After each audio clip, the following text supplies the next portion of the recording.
Very glad to see every one of you around. And today is also the start of Bulan Ramadan. It's the first day. Yeah, so we also wish all our Muslim friends, colleagues or peers, Salam Ramadan and Selamat Berpuasa. This morning when I browsed through some social media, I saw the pictures of those Muslims gathered at the mosque. I think for a first time, after so long being locked down, and the religious places are not allowed to open to the public. So today I saw the pictures of many Muslims gathered for Tarawih prayer in the morning. It's a sight to behold because after so long, right, we are able to see a community actually gather for meaningful purpose, yeah, to offer prayer, to come together as a community. So for Buddhists as well, I think not too long, we will be celebrating our Vesak, the Buddha Day, on the 15th of May, very soon. So hopefully by then, we will be able to see a congregation of devotees at the center, yeah, to celebrate the birth of our great Lord teacher, the Buddha. Okay, so I would like to bring this also to the first slide of the talk today. This one I actually pick up from Venerable Narada's book titled The Buddhas and His Teachings. Okay, let's look at the text. It's a pick directly from the text. Yeah, it says that man is a mysterious being with inconceivable potentialities. Latent in him are both saintly characteristics and criminal tendencies. They may rise to the surface at unexpected moments in disconcerting strength. How they originated, we know not. We only know that they are dormant in man in varying degree. Within the powerful mind in this complex machinery of man are also found a storehouse of virtue and a rubbish heap of evil. With the development of the respective characteristics, man may become either a blessing or a curse to humanity. Those who wish to be great, noble, and serviceable, who wish to sublimate themselves and serve humanity both by example and by precept, and who wish to avail themselves of this golden opportunity as human beings, endeavor their best to remove the latent vices and to cultivate the dormant virtues. Okay, just explain a bit on these 3 paragraphs. Human being, yeah, human being have both the wholesome and also the unwholesome characteristics. Okay, those examples which were mentioned, very religiously offering prayers and sacrifices of parents, relatives, friends, in celebration of our past ancestors, in conjunction of this Qingbing. Now, all these are very wholesome characters. Yeah, humans have the great potential of doing great things, and we know that there are many stories around news also. Yeah, that people want to save strangers, and they sacrifice themselves. Strangers, it's not people close to them, but because of the condition, they are in that situation and they actually sacrifice. Yeah, that spurs of moment, they just sacrifice themselves in order to save other people, strangers. So human beings are capable of all those great things. But on the other hand, we also have those latent unwholesomeness, which we may not know, because it is dormant. If it is not being triggered, it will be there. And we may think that, hey, I don't have those defilements. I'm good, I'm fine, I'm a good person. Yeah, but we may not know. There are many examples also if you read of you and if you observe around. Sometimes you will see certain, some children, okay? When they are young, they are very mellow. Yeah, they display all the characteristics of a good girl or good boy. Very gentle, very friendly, very well-mannered. Okay? But when they grow up, sometimes they turn into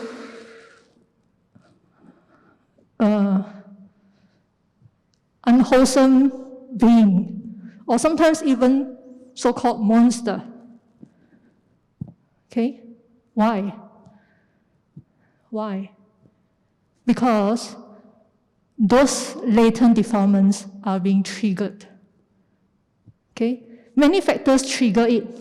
It can be upbringing, right? It can be association. Yeah? So many factors contribute to that. So we have to find a way. As human beings, we need to find a way to attenuate it. Okay? To attenuate those latent defilements, so that when it is triggered, we know how to manage it. When we know how to manage it, then it won't cause harm to other people, and of course, ourselves. This will lead to these sublime states. Yeah. Now, those latent defilements, the four great major defilements are anger, cruelty, jealousy, and attachment to pleasurable and aversion to the non-pleasurable. Now, these are all latent in us. Even though we are sitting down here very peacefully and quietly and in a calmly manner, yeah? But do you acknowledge that we have that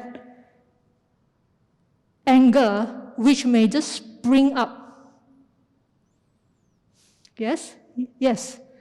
Those accidents, those violence, right, which we read from newspaper, is because of that spur of moment, it is being triggered, and if you have some weapons around you, you will just take and harm. Okay, why? Because of the latent defilement being triggered. Now, these four major vices or defilements, anger, right? It can be overcome, right? If we continue to cultivate this ennobling quality called loving kindness or metta. Metta, I think, have been covered in the previous Sunday service talks. Yeah, and cruelty. Later, I'll talk more about this. Cruelty or hingsa can be overcome by cultivating this compassion or karuna. Yeah, isa, jealousy. Okay, due to ego, we cannot see other people better than us. Right? We cannot see other people being recognized. We cannot see people being praised by other people. We got jealous. And this can be overcome by appreciative joy, or we call mudita. Okay? And then attachment to the pleasurable and aversion to the non-pleasurable. Every day we meet with countless happenings which may not be up to our expectations. Yeah, when we deal with our family members, when we deal with our friends, okay? we have expectation towards them, but they may not live up to that. Okay? So if we carry that expectation with us all the time, I think it is too much burdensome for us to bear. Yeah? When it is too much burdensome, do you think you will be happy? Or you will always be sad or dejected? Yeah? So this one can be overcome if we have cultivated this ennobling quality called equanimity, being equanimous. Okay? Now, these 4 states are called Brahmavihāra, or the 4 sublime states. The 4 sublime states, and the 4 is called Brahmavihāra. Now, Brahma is not just man, gods. Yeah? It also means noble. Noble. So these are not just godly qualities, but they are noble qualities. And another term that you may see is divine abiding. When we have these 4 qualities, it is like living divinely, like living in paradise. Yeah, they use the term paradise or divine abode.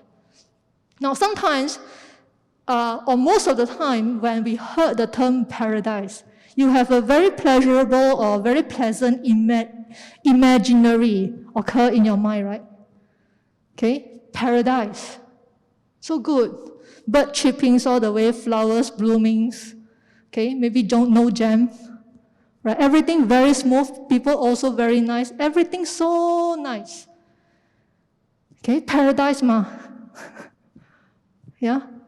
But all these are just material things that we are able to see.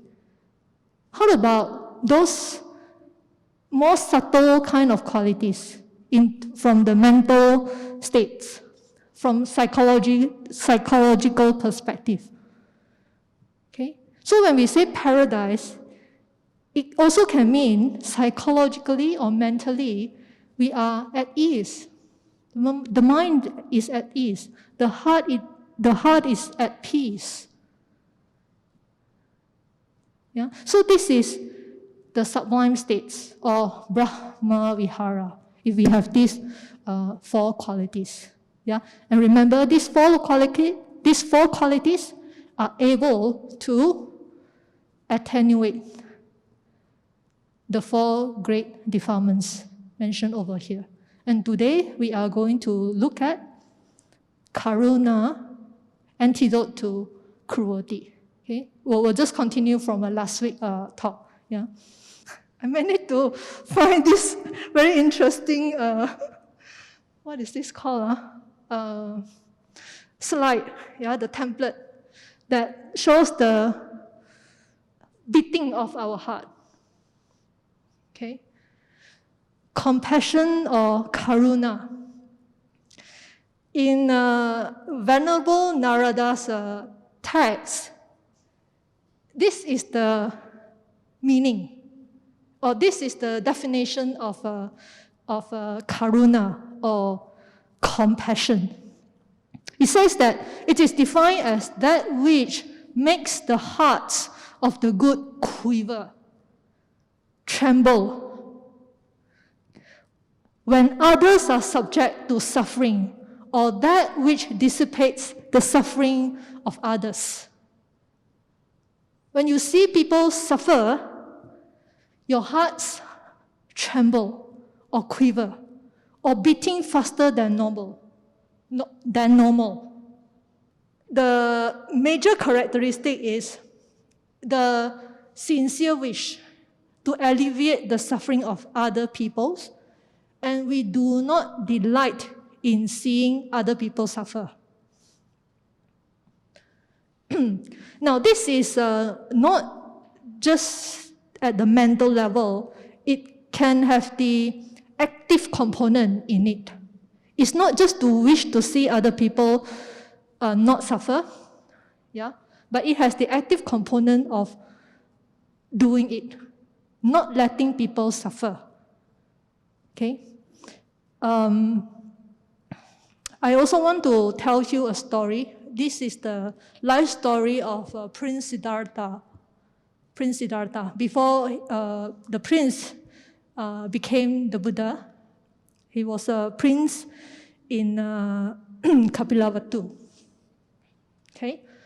When he was very young, at that time probably 5 years old or 7 years old, he went with his father, King Suddhodana, to a plowing festival, to attend the plowing festival.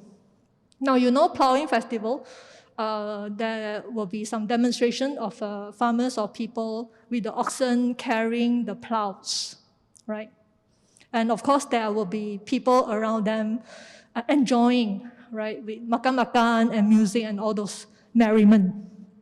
Besides the farmers doing the hard work, the oxen also doing the hard work, right? So this prince at that time was also at that plowing festival. So because he was still very young, so the father did not allow him to join the crowd.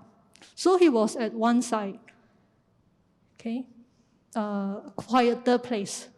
And he was able to see those happening around him. Now this prince was very observant. Okay, now one of the things in order for us to have compassion is being observant. If without being observant, right, we won't be able to see or even feel other people's suffering or other people's difficulties. Yeah, if always blur one, then how to see, how to feel? Yeah, but this prince was very observant. So he observed, wow, this group of people were enjoying themselves so much with music, with food, right? But these poor farmers and also poor oxen were carrying the plows, straining the muscle, pulling the plows. And you know that the last time in India, 2,600 years ago, they do not have all this machinery to help in the cultivating of those agriculture, right? It's using the manly power, right? Straining muscles and pulling those oxen and also the plows, sweating, right? And then he also saw that birds flying down and eat the insects. Okay, very observant. So at that time, when even though he was very young, but he can feel the suffering of those people, right? It's not an easy task. If we said that, oh, now very hot, go and pluck out the weeds, I think maybe less than 30 minutes I surrender, too hot, right? It's not easy. So at that time, he was already able to see all those suffering around him. But he couldn't do anything at that time because he was still very young, right? And it's also not safe to go and do something at that time. And he grew up, all right? And you also know that he saw many different kind of people at different stages around him. Sick people, people who are dying, all right, dead, right? So because he was very reflective and he wants to find out the cure to the suffering of people. Okay, now that is great compassion. It is not just solving people's apparent needs. Apparent needs means when you need that, I help you. No. Sometimes the apparent needs have deeper roots of causes, right? Have deeper cause. And it is not with one time you help, it can solve all the problem at all time. It is not like that. Yeah, but this Prince Siddhartha, when he saw those sights, it makes him think and reflects deeply into human life, into life of those beings, right? How to eradicate those suffering, how to eradicate those unsatisfactoriness, stress, pain in those beings. So when he was 29, he renounced the world and went to look for answer. And he spent 6 years and he found the answer. And he preached to us, right, the Dhamma. And today, because of the contribution of those community of monks and nuns and even lay person, we are able to inherit that Dhamma and we are able to listen to Dhamma. Okay? So the Buddha has shown great compassion towards all of us. It's not just solving our problem at the surface level, but it is at its root. Yeah? How do we solve human suffering?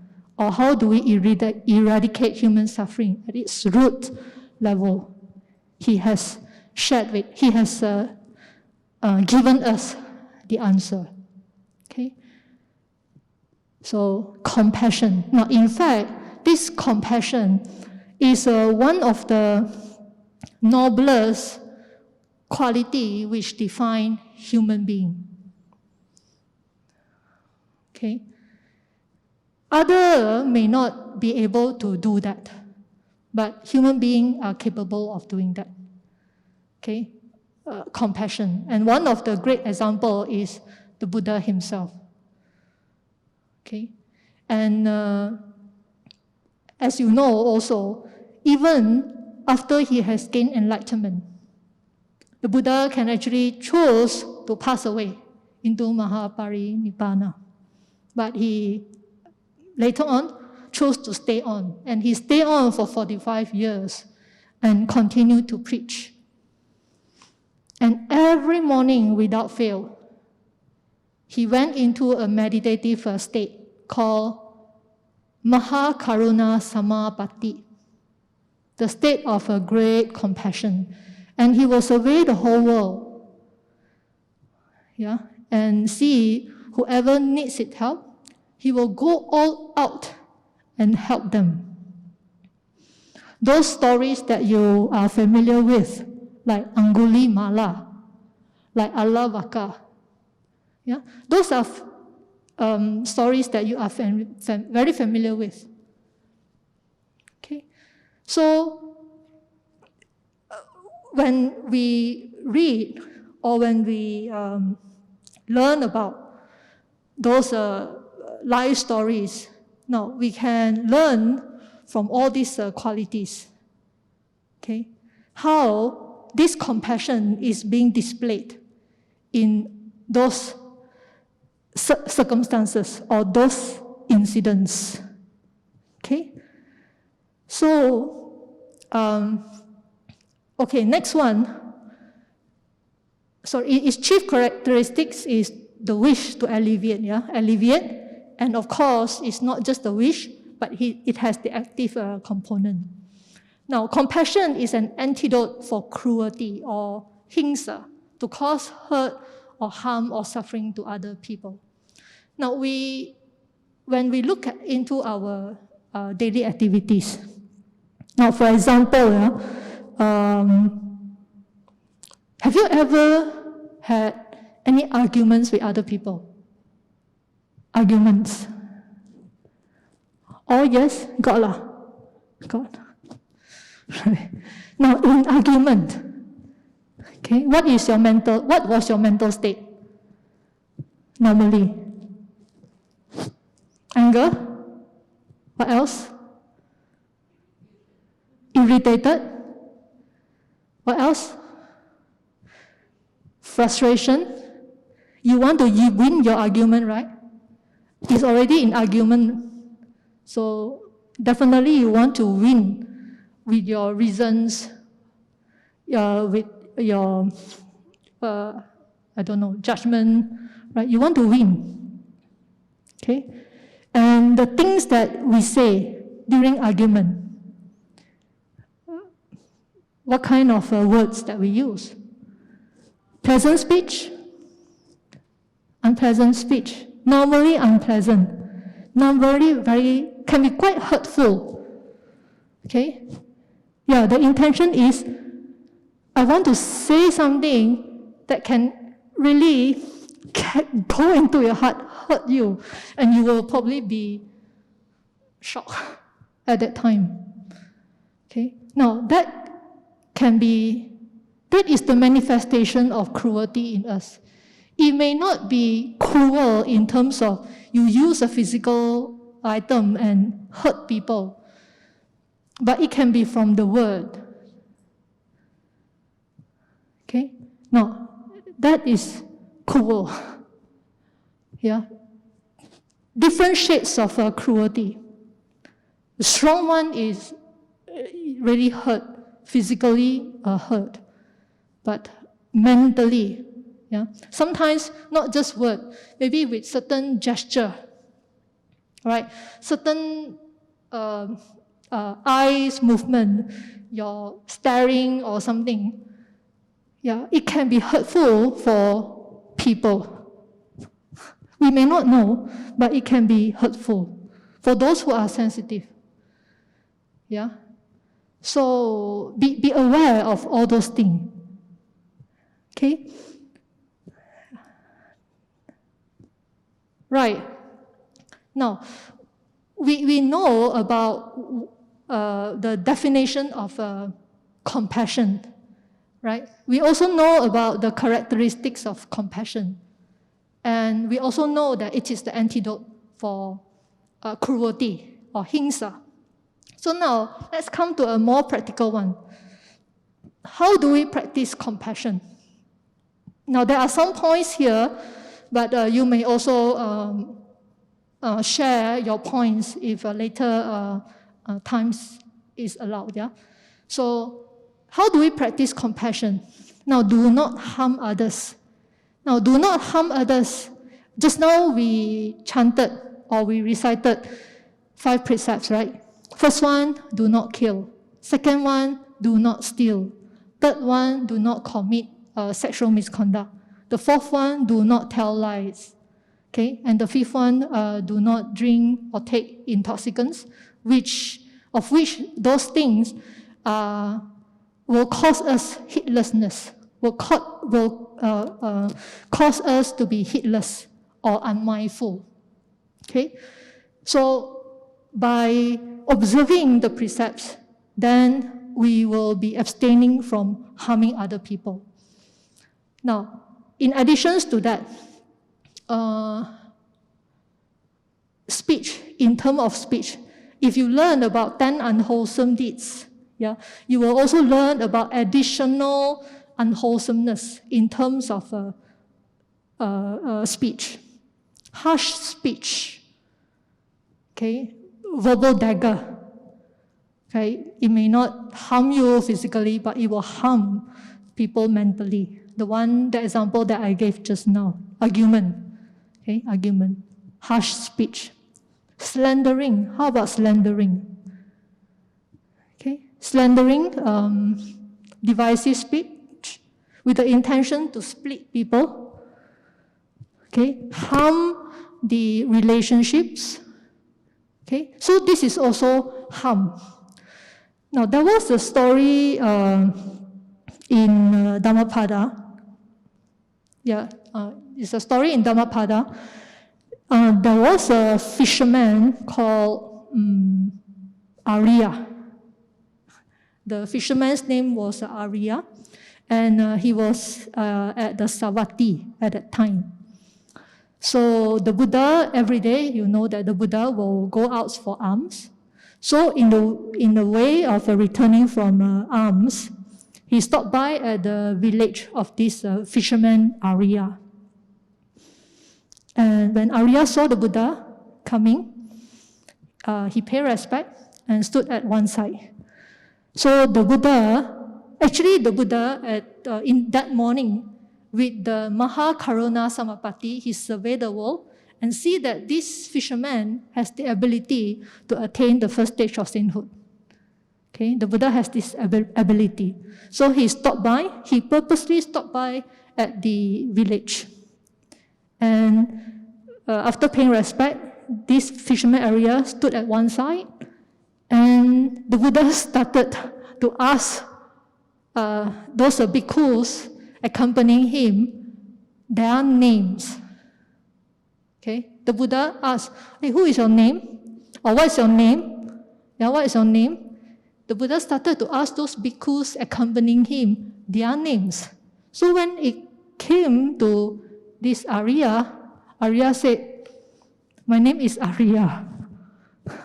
Okay, what does it mean by Arya? What is the meaning of Arya? Noble ones. Okay, but what is his job? Fisherman.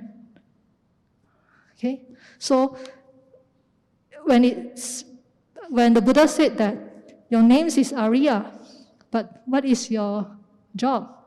I'm catching fish. I'm harming lives. Right? Did you live up to your name, Arya? Do you live up to your name, Arya? So at that point of time, Arya, the fisherman, immediately understood that the Buddha actually wanted him to renounce this work of catching fish, okay, in order to live up to the name. And Arya, spiritually matured at that time, understood what the Buddha mentioned and renounced his living, his livelihood of catching fish. Those noble ones do not harm even the tiniest creatures. Okay, this is what the Buddha said, not me. Okay, so do not harm. Not just physically, verbally, and even mentally. Don't think and inflict suffering towards oneself and others. This is also mentioned in Sappurisa Sutta. Okay? If you follow the Sunday morning service, you know that last year there was also a few sessions talking about Sappurisa. Who is a man with integrity or a woman with integrity? Okay? One of the characteristics is do not think or will of one's harms or others' harms. Okay? So do not harm others. Be very mindful, of these three doors: body, speech, and thoughts. Okay? So be more compassionate towards other people, right? Or else we may be so-called cruel to other people. Yeah, just now the examples mentioned. Now, second one, understand and embrace the nature of suffering. Okay, the nature of suffering. The Four Noble Truths. Okay, the first noble truth is there is suffering. Yeah, that's suffering. And the second noble truth is there is a cause to the suffering, and the cause is craving and ignorance. Okay, so all of us, as long as we are in samsara, we are subjected to different natures of difficulties, different natures of suffering. Okay, so from the perspective of samsara, all of us are equal. No one is superior, no one is inferior. We are travelers in samsara. Okay, travelers. Okay, in these ceaseless rounds of birth and death, we are equal. Okay, no one is superior, no one is inferior. And different people have different sets. Some may suffer less in terms of family conditions. Okay, families are very harmonious. Everyone is so good, very supportive spouses, right? Not so much suffering in a family. Okay, but to some, they suffer a lot at work. Yeah, probably the bosses are not to that expectation. Yeah, may not be so understanding. So different people have different sets of unsatisfactions in life. Okay, so if we are able to observe that, probably in terms of when we are at work, right? When we see that certain colleagues need certain help, even though it may not be your scope of work, right? But can we help? Can we help to alleviate these colleagues' frustrations or suffering at that time? Okay? Are we able to put down our interest or our benefit at that time and extend our assistance or extend our help? Because you know that at work, all of us have our scope of work, and it may be very tight. Yeah, our probably timelines is tight, right? A lot of work. But when we see that we have colleagues from other unit in need of our help, yeah, because of urgent inquiry or urgent need, can we really put down our things and then go and help? It's apparent needs, yeah? It's apparent. Okay, there might be deeper root of these needs, arising needs. But at that point, can we do that? If we can, meaning we do not put ourselves or ego higher. We don't think much about our own interests. We are able to see other people, difficulties. Then we are able to extend our assistance. Okay? So this is also a display of compassion at work in our daily lives. Okay? But of course, when we say that we understand and embrace the nature of suffering, it's the suffering in terms of the samsaric cycle. Okay? The real help is to help people to understand the nature of suffering and how by themselves, by understanding the nature, by understanding the way, alleviate themselves from this kind of suffering. Okay? You understand what I mean? Yeah? So with the Dhamma, with the understanding of the nature of suffering, all right, with the understanding of the cause of suffering, with the understanding of the Noble Eightfold Path, and if we undertake the path, and if we walk the path, we will be able to remove the suffering. Now, this is ultimate. Okay? To remove the suffering of other people, the ultimate one is to understand the Dhamma. the understandings of the Buddha's teaching. So if we know to a certain extent, and if we have the opportunity, share those understanding with other people. Okay? Do not force them to understand, right? Or else they will run away. But very gently share those understanding with other people so that they can manage themselves well, so that they themselves can alleviate themselves from those suffering. Now, this is compassion. Yeah? Next one. Avoid criticizing others or being judgmental. Criticizing, right? I saw one example saying that criticizing is like at work. I told you already, you don't want to listen to me. I told you earlier, right? You shouldn't do it this way, right? But now, you see, this is the result of not listening to me. Okay, I think this is very common, right? No, but when you say that, okay, what do you think the other parties will feel? Quite hurtful, right? Sometimes, yeah. To many, it can be very hurtful. So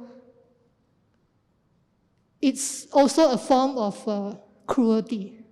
It may not be a very serious one, yeah, but it is hurtful to other people. Yeah. So be very mindful, yeah, as well as judgmental. Don't, abstain from judging. You know that judging comes from our perception, comes from what we hear, all right? It may not be true. Sometimes when people around us are gossiping, and we happen to pass by, and we hear the terms, and we hear those information, and we may just grasp it. And that is thought in us. So the next round, when we have an encounter with the similar situation, those what we hear may just spring up. And we may say certain things which are judgmental. It may not be based on truth. Okay? And that may indirectly cause certain harm to other people or cause certain unjust in other people. Okay? So just be very mindful of that.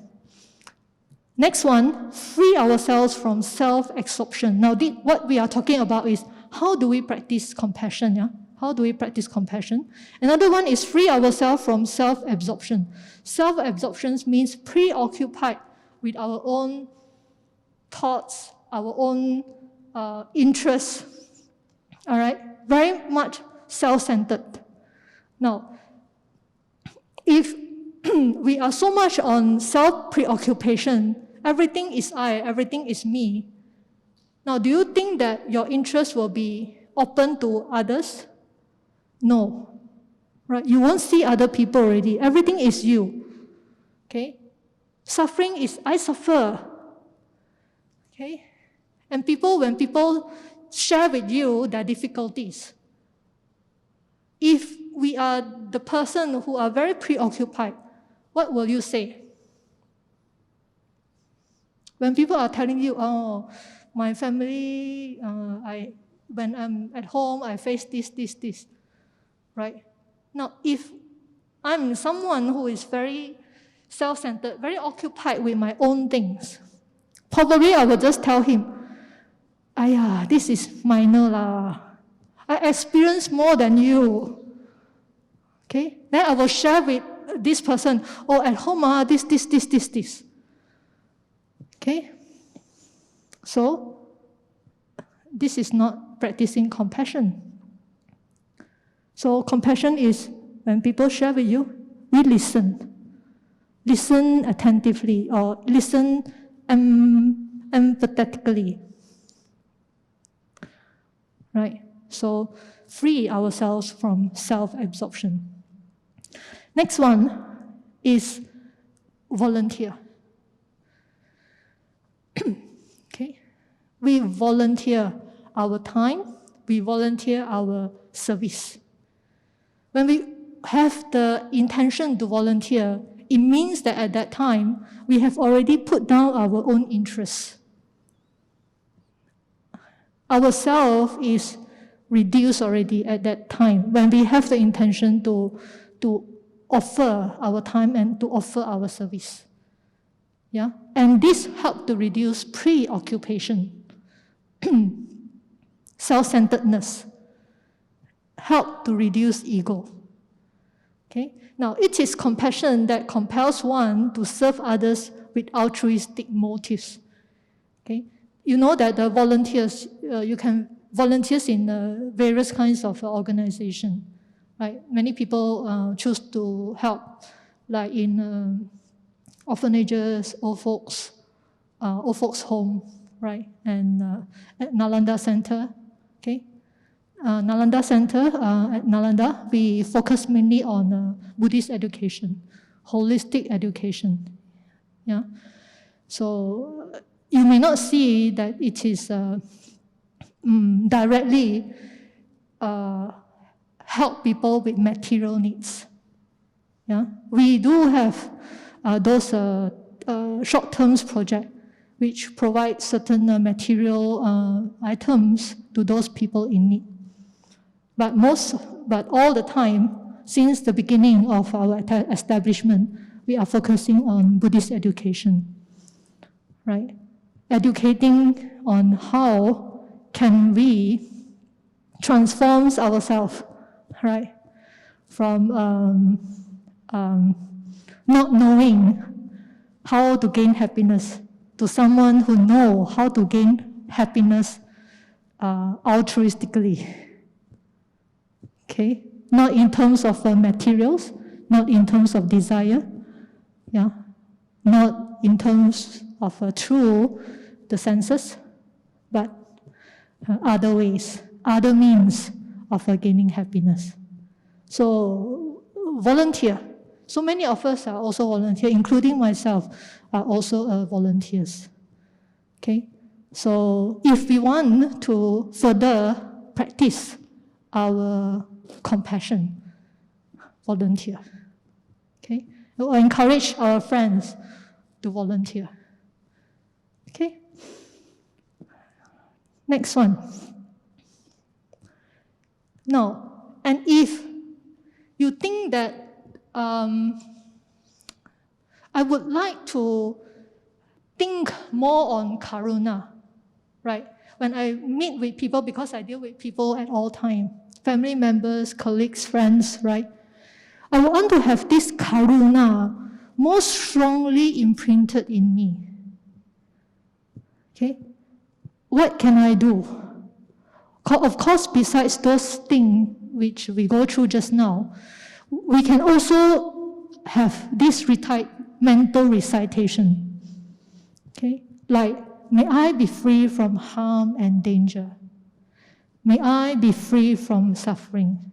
We can also have this mental recitation at many occasions within a day. We are familiar with metta recitation or metta meditation. May I be well and happy. Okay. After chanting, also sabbe satta sukhi hontu. May I be well and happy. Okay. But we can also have this. May I be free from harm and danger. May I be free from suffering. Or sabbe satta sabba dukkha pamuchantu. May all living beings be free from all stress and pain. Okay? So can start with oneself and extend to our family members, extend to our colleagues, extend to neighbors. Okay? Then after that, extend to all beings. We can start with this. When we start with this and we have this more imprinted, then you will start to think. At this point of time, it may not come with action yet. But when we have this always in the mind, at a certain point of time, you may start to ponder, hey, how can I be free from harm and danger? How can I be free from suffering? How can I be free from worries and anxieties? You will start to think. And when you will start to think, you will have some action which is conducive for you to free yourself from suffering. Okay? So you can start with this also. Yeah? So, but you have to remember, or else when you need it, it won't come. So remember it. On highway, or when you are driving, okay? When you see those cars driving very fast, okay? Very fast, passing you, instead of cursing them, okay, of which most of us may do, okay? Wish them, may you be free from harm and danger. May you be secure. Turn those curses, turn those swearing into something very pleasant, something very meaningful, something very wholesome. And you can also recite this. I think you may be familiar. This is the first core values of Nalanda. Compassion. Being kind and supportive of others in our thoughts, speech, and conduct. Living a harmless life with goodwill and friendliness to all. Memorize it, remember it, have it in our mind, okay? Recite it every day. Then to a certain point, you will start to ask,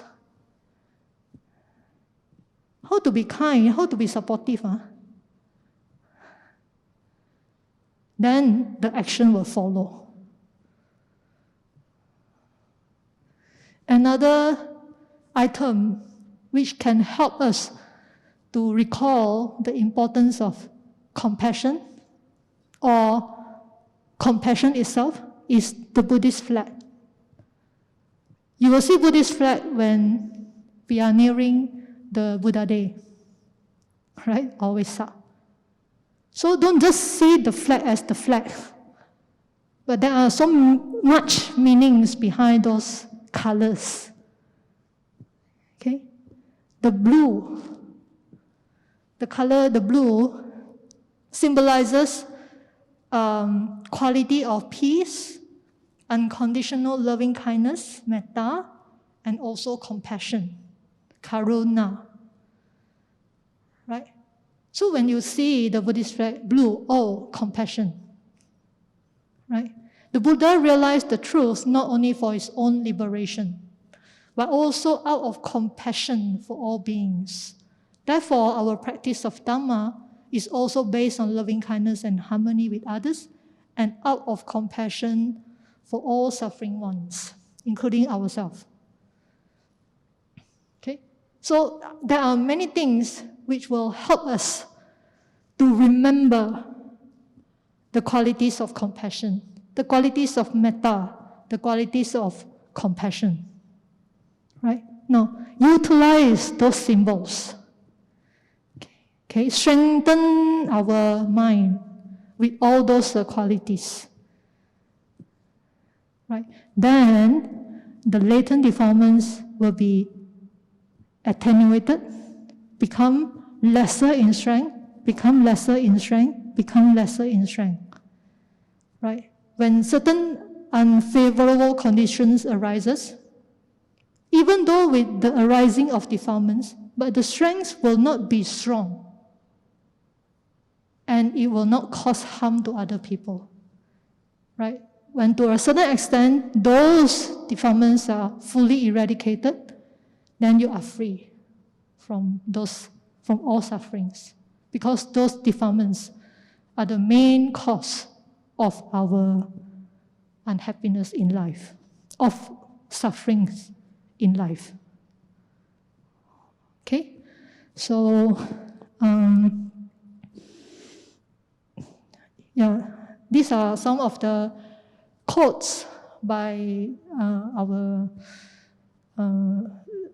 great masters, Dalai Lama, Thich Nhat Hanh, some authors, some philosophers. Okay, so just for our reminders, so you also can have quotes in your room or at your office.